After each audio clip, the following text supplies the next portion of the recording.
Hi, I'm Kathryn. And I'm Theresa. And we are the co-authors of the book, Pass the Baton, Empowering All Music Students. Our goal is to share stories of educators who are passing the baton and empowering their music students. We want to help teachers create music lessons that transform students from passive consumers to vibrant creatives. Welcome back to the Pass the Baton podcast. We are here to talk about all things student empowerment in music education. Before we introduce today's guests, we want to remind you, please follow or subscribe to the podcast so you don't miss any future episodes. In addition, if you like what you hear today, please consider leaving a rating or review. That's what helps podcasts like Pass the Baton grow. Yes. Today was really fun, Theresa, right? Like as we were was. kind of mentioning, we've had a little summer break, and so we've had a little time off from having some podcasts or talking to other people, but it was great to talk to Roger today and talk creative thinking, right? Yeah. And it was neat because, he was saying a lot of things that, you and I have talked about before, but to hear the really practical applications was wonderful. Yeah. Yeah. In the general classroom and general music, but also in the ensemble setting, how some really practical things I could do tomorrow, so yeah, really it was yes. Fun. I think people will really enjoy it. Yeah.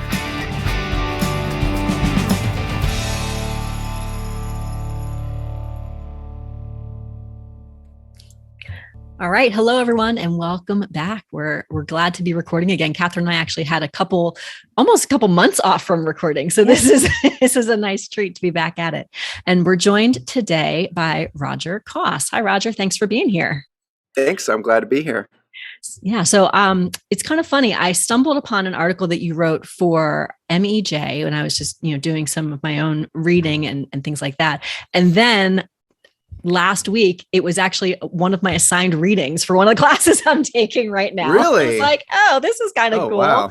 Yeah. I mean, it's like a learner-centered project-based type course. So it was perfect. We're like, this is meant to be. Yeah. So before we dig into the content, can you maybe tell us about yourself, a little about your background and your teaching role? Yeah. So I am currently a elementary and middle school teacher. I teach at a school called Hickman Charter School out in California. Was previously at another charter school for about 9 years, and then at a small little private school in San Jose, which is where actually I got my start. Taught second grade for a year. Also got to do a little bit of music there. Found out, hey, I really like this music thing. This is really fun. And kind of back up, when I first started teaching second grade, I was in a doctoral. I was in my first couple years of my doctoral program, and I didn't have my teaching credential, and I thought, like, man, I really like teaching music. Like, that's something I really want to pursue more. Should I drop out of this doctoral program and get my teaching credential? And so I had some wise friends who convinced me otherwise. They're like, no, just finish it. Like, you can always go back for your teaching credential, and which I did. And so from there, I went to a charter school in Modesto and was there for 9 years. And that's where I really cut my teeth and learned to be a teacher, and it was a great experience. And I'm sure we'll talk about this at some point, but just being at a charter school, and I know people have different feelings about being at, about charter schools, but they give you a lot of room to innovate, and there's that room to be able to do that. And so I really got to try out a lot of these ideas that I had been kind of thinking about, I had been experimenting with. And then at my new role here at Hickman, I just started this year. And so kind of finding my way and figuring out what some of these ideas mean for these students and for this school. And so I am married to my wonderful wife, and we have a baby coming in January. And so, that's obviously taking up a lot of my time right now. And I love rock climbing. That's like, I always got to throw that in there. I always tell my students, love getting outside as much as I can. And so I always share those experiences with them. So that's a little bit about a little snapshot of me. Yeah, that's awesome. I love that, you're talking about the fact that you really have taken these ideas and put them into practice to see what it is and how it's going to work with kids. And that's awesome. In the article, in many ways, that's what I wanted it to be. Hey, here's what I'm doing. Here's what I found works. And it's been a while since I had checked out that article, but I think I really started with the importance of exploration from what I remember. And that's just an idea that's just been really important to me as kind of a life practice as both a climber. Going outside, there's an exploratory aspect to it. But I just found it to be a really good classroom practice and a classroom tactic for behaviors as well, funny enough. But so anyway, you can use this concept in many different kinds of ways. So. Yeah. Well, and I guess so make sure everyone understands what we're talking about. Like the article was creative thinking in music, or that was the main idea, was this creative thinking in music. And so I think you gave us a little bit of your why, but I guess was it just your perspective of how you'd like to live life and explore and do other things that kind of brought that to the music classroom, or what's the why behind that creative thinking in music? Yeah. So for further, my musical context that I'm coming from is primarily a jazz pianist. I was a double major for a while in college. That was tough. Trying to pursue jazz and classical, you kind of just become okay at everything. I eventually just decided to pursue jazz as my focus, and so. So that's kind of my background as a musician, primarily jazz pianist and a bunch of other little things. But I just remember growing up, I always wanted to compose music and never really knew how. And learning to improvise was a struggle. And I remember in high school really just like, man, I can't figure this out. Like, what do I do? And I had some teachers that kind of helped me out, but it's just something I never really encountered in school. And so it's something that I kind of a lifelong pursuit, learning how to be creative in music, primarily through composition and improvisation.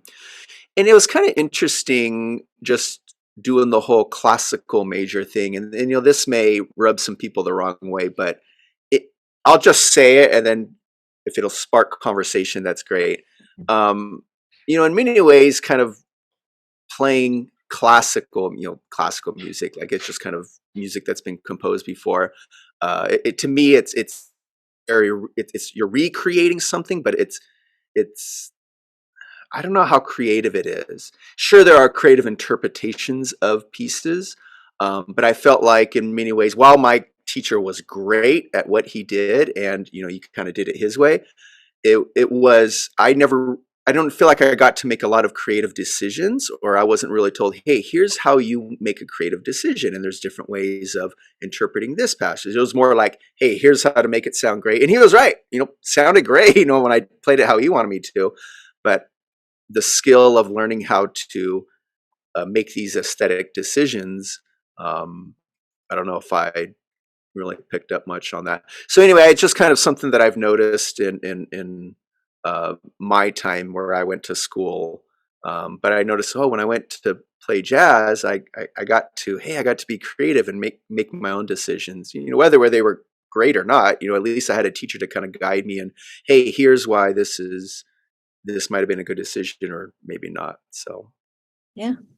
Yeah, I think Theresa and I both are on the same wavelength. Like, you want kids to be lifelong learners and consumers and creators of music. And so they have to have the confidence to think, I know how to make those musical decisions, or I can figure it out. Right. So they're not just, a lot of people, you see, they're like, oh, I'm not musical. I don't know how, right. Like they don't have that growth mindset because of maybe the instruction they've had or whatever it is. But totally. Yeah. And it's funny, like, think of how often kids get to make decisions during the school day. Never, and then we get mad at them for making poor decisions. Like, well, when do we ever guide them in making these decisions? And I say that as somebody who's kind of in the trenches, like, no, I know what it means to try to give them decision-making power, because many of them, you're going to get all kinds of different things. whether it be how to act or how to create a piece of music, you know. Um, and I don't know if I read this somewhere, or if I thought I probably read it. I'm not that smart to think of this kind of stuff myself, but somebody I'm sure said, you know, when during the school day do kids get to be creative and use their imagination and make decisions? It's out at recess. It's not in the classroom. As soon as they come into the classroom, you know, we take away that um, opportunity to learn how to make decisions, aesthetic or otherwise. And it's just something kind of thought about, like, man, in you know, my classroom, I'm, you know, who's making all the decisions? It's an interesting filter to go and observe a classroom through. Who's making the decisions here? And it's so funny It's because I think so many people, they say, but music class, it's creative. Like, it yeah, can be if right. we allow them to be creative. Yeah. There's a wonderful lecture kind of interview by I'm not sure how to say her first name, Maud Hickey. Oh, I might be butchering it, where she talks about, you know, if we structured an visual arts program like we do music oftentimes, and essentially, like, you know, if all kids did was recreate exactly other art pieces, you know, it's like, well, that's not very artistic. You know, they should have a chance to kind of create their own. But it's like, but we don't really do that a whole lot in music, and so I've really tried to make space in my music classrooms to let students be creative, especially through composition. And her book, I don't know if I have it here. I do have it. It is Music Outside the Lines. Was just been groundbreaking for me. So if your audience, if you're looking for ideas, start with this book. This has been a great book for starting that process. Awesome. Well, thank you. We'll make sure we put a link to that in the notes as well, because that's a good thing. So I guess, you know, now that we're thinking, all right, we're realizing that our kids aren't making decisions, and they're definitely not making creative decisions in a lot of classrooms. What does it look like in your music classes? And I know that's a very broad question, since you teach so many different things, but give us some examples, or you know, tell us how you frame. So I'll start with the first lesson in here, and I milk that lesson for, you know, and there's so many different permutations of it, but it's essentially a found sound composition project. Okay, the idea is they create music using sounds that they find around the classroom, and if you have instruments, great, that's a great start. But essentially, they have to create a 15-second piece of music using whatever instruments, you know, you want to designate to them. And they have to write it down, but they get to figure out how to write it down. They can use however they want. And I always explain it to them, you know, if an alien were to come down and they saw your paper and they wanted to play your piece of music, could they play it how, you know, you heard it in your, how you played it, how you heard it in your head, and how you wrote it down. So getting them to write down what they played, you know, it's tricky for them. And it's a nice precursor to explain to them, hey, here's why we have music notation, you know, and then you can justify, hey, this quarter note it solves a problem. You know, this problem of how long do we hit this note? How many do we hit? Well, here's what people have developed, and it's a common language among us. So that's kind of a first one that I start off with, and then I do different variations, like sorry, there's a fly in here. One thing I like doing is giving them short stories. I don't know if I have. Oh, I do have that. So I have this. It's like a little Disney storybook collection, and you know, in small groups, they'll pick a story, and then they have to write the music to go along with it. So that's usually pretty fun. So they have a narrator, and then they kind of play the sound effects or the, you know, music to match the mood, or the opposite. I'll give them a listening playlist of some jazz, some classical stuff, and then they have to write a story that matches the mood of the music. So they're being creative in that sense. So those are some ideas that kind of come to my head right now. What age groups would you do those with?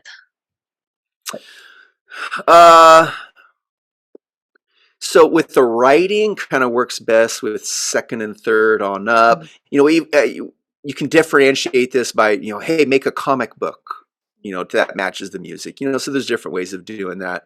So I usually start with um, getting them to figure out how to write down sounds. So I'll go around and they all have whiteboards, and then I'll um, play some sounds. And then, hey, how would you write this sound down? You know, using different shapes and things like that. So really getting them to think in terms of sound, not in terms of words or to some degree symbols, but just sort of getting them thinking in sound. And sounds go high, sounds go low, and they're short and they're long and they're wiggly and all that. Yeah. So I'll kind of start off with that. I do kind of want to throw this out. So I have them explore it, and I find this. What explore is kind of what it is. Hey, go and try out instruments. And to many music teachers, that might be, like that sounds chaotic. Like, well, it's organized chaos. That's what I always say. Mm-hmm. So we kind of go through some of these rules. Don't mark the instruments, don't go gorilla, and you can imagine, don't go gorilla, don't go banging on the instruments. But just getting them, getting them used to freely around the classroom using designated instruments and trying them out, checking out the sounds, because that's all they can think about when you start talking about composing. And hey, I want to use that instrument. I want to use that instrument. Like this solves so many problems. And then we start to organize. Hey, how can we start organizing sound? And that's really what composing is, and improvisation. You're just organizing sound and start to learn how to do that. And so we got exploration, then we go to writing down sounds, and then and then there's so many different variations. Then we could talk about colors. Hey, how can we use colors in this process? And anyway, I feel like I'm starting to ramble, but that kind of gives you an idea of where I like to go with this. So yeah, that's really neat how you're not telling the kids, okay, when you hear this sound, this is what it needs to look like on your page. Or you're not even telling them really you're not telling them much of anything. You're letting them figure it out on their own. And I love that. Yeah. I mean, I'm sure there's times when you might go back and say, okay, now that we've explored, here's some information you should know. But just the fact that the kids can really discover that on their own is huge. Yeah. Well, Peter Webster, so he's sort of the, I don't know if he's the originator of the term creative thinking in music, but he's really done a lot of work on that. He talks about, he describes it as blending imaginative kind of thought with knowledge and skills, right? So it's kind of a back and forth. So it's not like it's just free exploration the whole time. You can start to build in these kinds of skills and things like that. And even like, okay, let's just say with older students, like I did this one year with band, my fifth grade beginning band, okay, we know we're learning how to play an instrument, and that's very teacher directed, very like there's kind of a one way to do this in many ways. But then I would, one year I included a lot of etudes. So I said, okay, we learned our first note, we learned a quarter note, half note. All right, you're going to create a 8-measure composition, an etude, a study using these parameters. So kind of building in those creative capacities in them. And then once we learn 2 notes, all right, now you're going to create a song using 2 notes. So there's ways to do it in ensembles as well that can be beneficial to the students. It's not just a waste of time. No, because you're reinforcing the skills that you're already working on, right? Yeah, that's exactly how you just described it. Oh, we've learned these notes. Now use that to create something. And that's such a good way to weave that in. Yeah. And I think too, from the teacher perspective, what I heard you say as another general music teacher myself, like there's lots of books out there that I can use for kids to like read a story and have them play instruments with the story. Yeah. But in the teacher manual, it's like, well, when the witch comes in, you're going to be a glockenspiel, and when this comes in, you make the tone block go. And again, it's like, we could do it that way, or we could simply flip it. Like, I guess what I'm trying to say is the activity of pulling out a Disney story or comic strip, whatever it is for their reading level, and then having them add the instrument isn't very different from that lesson that I was just talking about. But it's just that simple flip of, you decide what makes sense. You pick the sounds, the timbres that you want to use. Why did you choose those timbres? Oh, that's what composers do, right? When they're going to compose something, they have these things in mind when they're creating it, right? So I think it's just sometimes we think like, oh, I'm going to have them try this thing that, some of the things you mentioned. And it really is just a little switch in your instruction and your thinking. Yeah. That's cool. Yeah. And one thing I love, I love to kind of talk about this term with the kids, even though they don't always get it right away, but I tell them, you're orchestrating. This is what people learn to do in college. And you know what I mean? Like, you're learning how to combine these instruments up in different ways. And it's hard. That is not an easy thing to do. You're learning how to orchestrate in any sort of genre. So you're sort of thinking at that macro level, not just, hey, does this sound high or low, but you're thinking of organizing all of these instruments together. So you can kind of tackle that piece as well. Yeah. You made me think of when I've gotten asked this before. What do students learn from being creative, or what do they get out of it, or how are they? While no little teacher asks, hey, how do they meet these standards? They may be implying, hey, how do I still get what I want out of them to learn these specific skills? And another lens through which I'd like to, while I don't observe classrooms a whole lot, when I do get a chance, I always try to think, I always try to observe it with this lens. That is, are we meeting their needs, what they need now, or what they need when they're done with school? Right? Because I had a wonderful professor. He asked, how much of what we're teaching is just to help them get better at schooling? And it's something I think about in my music classroom. I guess my point, what I'm trying to say is, sometimes what kids need in that moment is to just be creative, and it doesn't necessarily have to have any like grand purpose or teach a grand skill, but just the act of being creative is what they need now. And that may not help them out in some direct way when they're in high school or in the future, but it's what they need now. And so that's just kind of what oftentimes I think of, like, what do they need now, and what's going to set them up to learning this skill in the future or whatnot. Does that kind of make sense?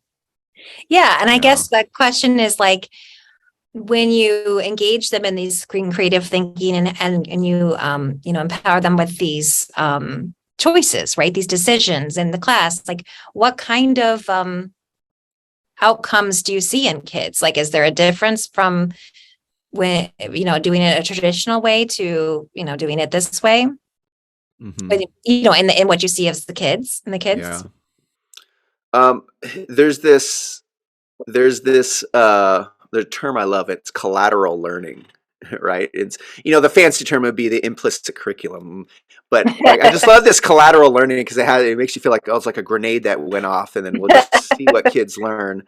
Right. But what's the collateral learning that's happening? Oh, they're learning that their decisions do have value and are important. And maybe there's others that you can think of, but there's collateral learning. Well, there's always collateral learning going on, not just what is explicitly taught. But when you give them these opportunities, that maybe there's other unknown consequences, whether or not they're good or bad doesn't matter. Like, there are other consequences of who's making those decisions, the creative decisions in the classroom. So.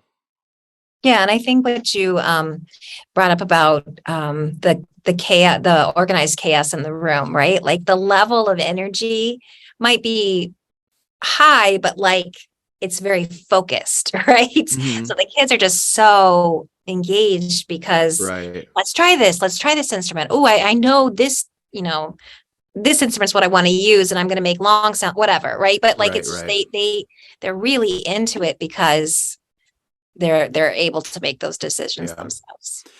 And to any music teachers listening, they may be thinking like, okay, how am I going to do that and it not turn into total chaos? Yes. Right. So I'll kind of explain my process. I'll set them up. I'll say, okay, you know what? You're going to try out these instruments. I'll go through these 4 rules. And I know full well that 30 seconds in, I'm going to have to bring them back to the carpet and re-explain.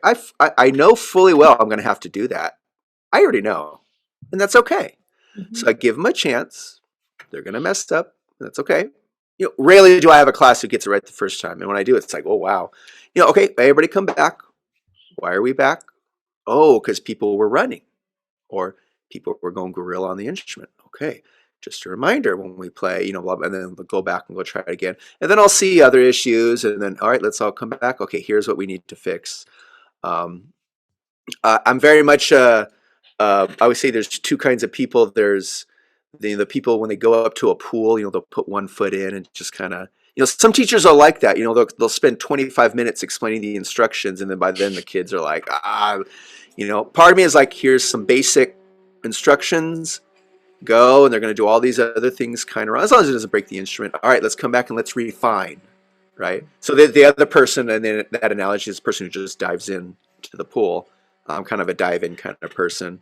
You get about 5 minutes of kids' attention, and then you're going to start to lose them. I'm thinking of younger kids, right? So go try it out. All right, let's come back. Let's refine this process. So there is a way to include exploration in your classroom in a way that's safe for all parties and instruments.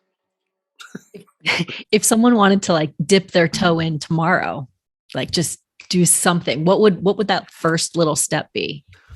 Yeah, I would. That's hard, not knowing what age. Just getting them create something that using a concept that they're teaching them.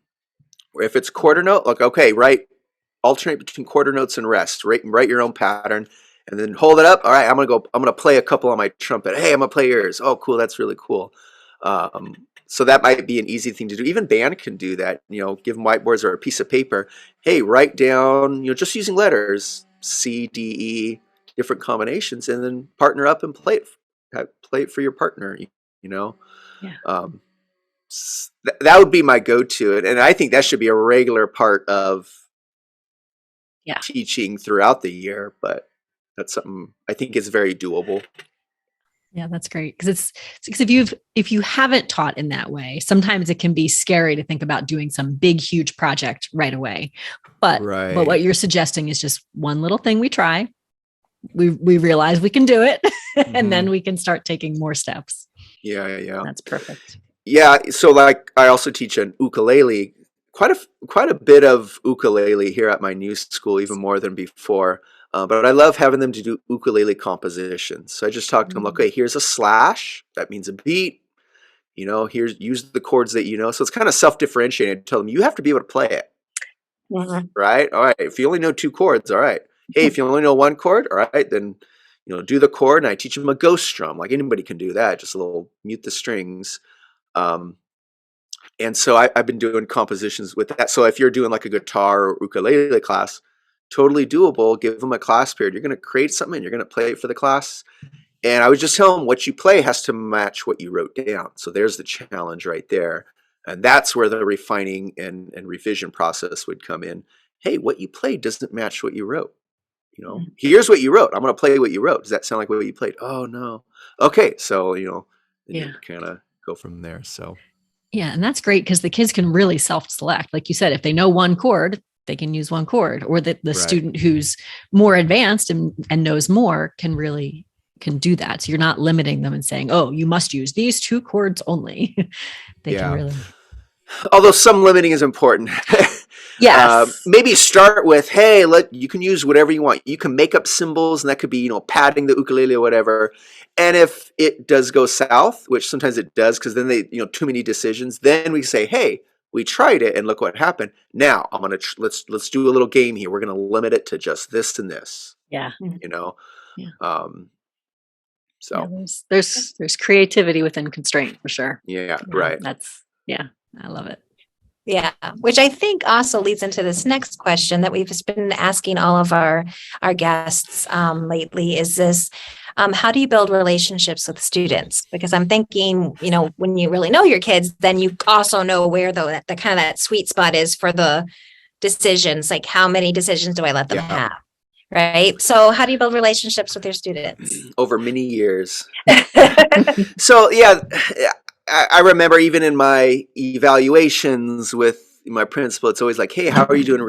How are you building relationships with your students? Like, I never knew how to answer that because I see them, depending on the school, once or twice a week. My old school, it was twice a week, which is great. You see them twice a week for 40 minutes.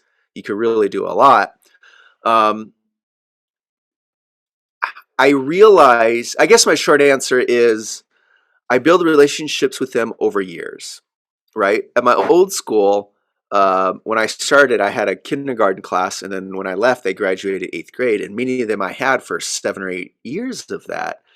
And so while it's rare that I get, because I teach 400 or 500 students a week, rare that I get that deep connection with one student. With all students, maybe there's a few here and there, but the fact that I've had them year after year, it's kind of a powerful relationship building in that aspect, right? So I don't know them as well as their homeroom teacher that 1 year, but after 5 or 6 years, I got to the point where like, hey, I have this class coming in. I know where we're going to start. We can just hit the ground running. They know when they come into my classroom, voices are off, and when they know we go outside and we practice and we do that again. That's just something that's important to me, for various reasons. So they already know that, so we can hit the ground running. They've already done these found sound compositions, so I know, hey, remember we did this? Hey, here's how we're going to build on it, or we're going to work on this concept. So kind of over the long term, I guess. Mm-hmm. And I realize coming to my new school where every student was new, I realize how important those relationships were. And when they're not there, it's not that we have a bad relationship, there's just no relationship. They haven't earned my trust. I haven't earned their trust. It's like, wow, this I didn't realize what I had going for me. And there's something powerful about kind of being at a place for a while and get to know those students as they grow up. Yeah. And that's one of the nice things that, we get to do as music teachers, is we can build those long relationships. Yeah.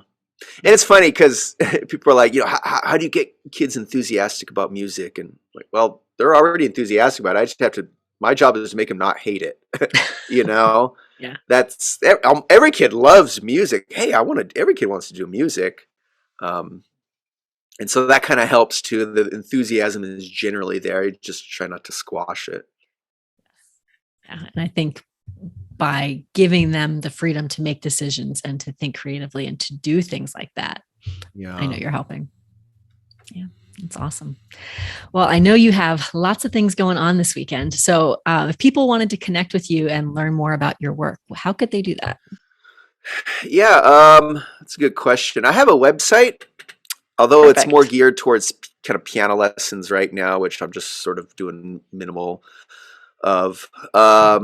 Yeah, so you can kind of check out the website. I've been meaning to add like a research page on there. It might be hidden, I'm not sure. Maybe this will make me add it to there. So check out the website maybe in a week. Perfect. I'm sure EBSCO, if you look up my name, there's a couple of articles. So you can look that up. If people have any questions or if ever want to connect, they could always email me, Roger Coss at gmail.com. And I'm always more than happy to share what's worked for me and what doesn't. And I guess I do have to say this. I don't want to make it seem like I just kind of have everything figured out as a teacher. I don't, like there's others. We could spend a whole podcast talking about things that I struggle with in terms of getting this creative stuff in the classroom and what hasn't worked. So if somebody wants to know what hasn't worked, they can call me and I'll explain to them. But I think that's how you're on a good path, right? When you're finding things that don't work and you just keep trying until you get the one that does. So, So awesome. Very cool. We'll make sure we put links to all that stuff in the notes so if anyone wants to get in contact. Yeah, of course. Thank you for having me. Yeah, thank you so much. This is fun, and it's just always so neat to hear what people are doing in their classrooms and how it's working with kids. Thanks for joining us. Make sure to subscribe so you don't miss an episode. We'd also love for you to consider sharing this podcast with a friend and leaving a positive review. That's one of the best ways to get this message to new listeners.